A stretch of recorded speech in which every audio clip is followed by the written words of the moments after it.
May isang kalitap-tap na maliit ang kanyang ilaw kumpara sa kanyang mga kaibigan. Ngunit malaki ang kanyang mga pangarap. Tuwing gabi, habang ang langit ay kumikislap sa dami ng mga bituin, tahimik siyang nakatingin. Siya ay nabibighani sa talang pinakamakinang. Balang araw, magiging ganyan ako kakinang. Eka! Tinanong siya ng tala, bakit mo gustong maging kasing kinang ko?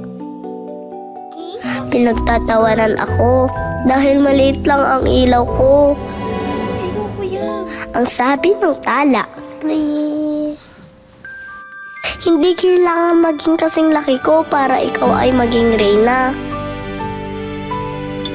Ang mahalaga, nagbibigay ka ng liwanag kung nasaan ka. Yeah? Ang sarap! The best! Thank you! 1, 2, 3, 4, 5, 6, 7, 8, 9, 10! Ang bilis lang pala nito gawin pag masaya ka, no? Ang dali-dali lang pala nito. Konti na lang matatapos na natin. Ang galing! Proud na ako sa'yo!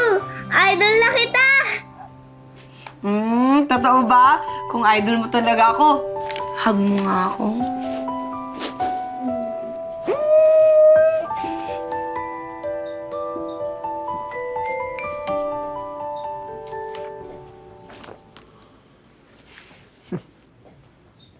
Oh, andito ka pala, Leo.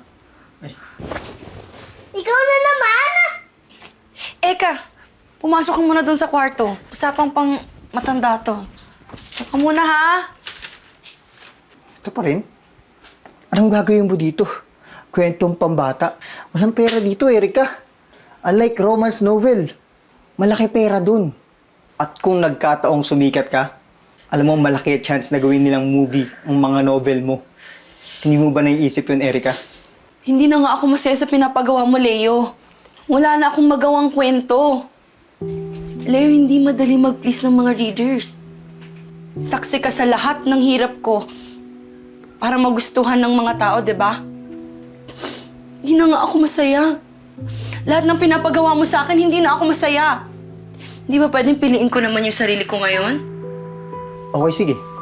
Ikaw bahala. Pero sana i-publish ang mga kwentong pambata mo. Siguro nga mali ako ng pagkakakilala sa'yo. At tama yung mga iniisip ng tao.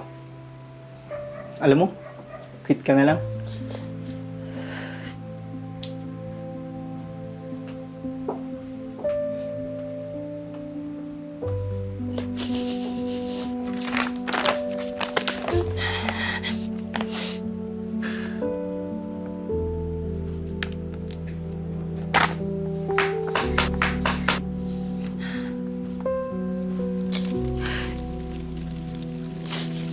Wag! Bakit mo itatapon ang pinaghirapan natin? Dahil lang sa mga sinasabi ng mga tao? Eka, hindi kasi ganun kadali yun. May mga bagay kasi na kailangan natin isakripisyo para sa kinabukasan natin. Kahit na pangarap pa natin yun. Eka, hindi madali maging matanda. Kung pwede nga lang habang buhay na lang akong bata eh. Marami kang responsibilidad. Marami kang dapat unahin para sa kinabukasan mo. Kailangan piliin mo yung sigurado. Kailangan doon tayo sa sigurado, Eka. Ha? Kahit hindi ka masaya? Oo. Parte kasi yun. Isa yun sa mga sakripisyo, Eka. Maiintindihan mo rin ako paglaki mo. Sorry. Ayoko na sa'yo! Idol pa naman kita! Tapos ganyan ka pala! Paglaki ko, hindi kita gagayahin!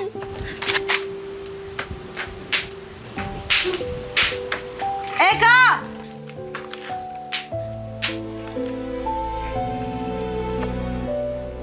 Bakit nga ganun, no?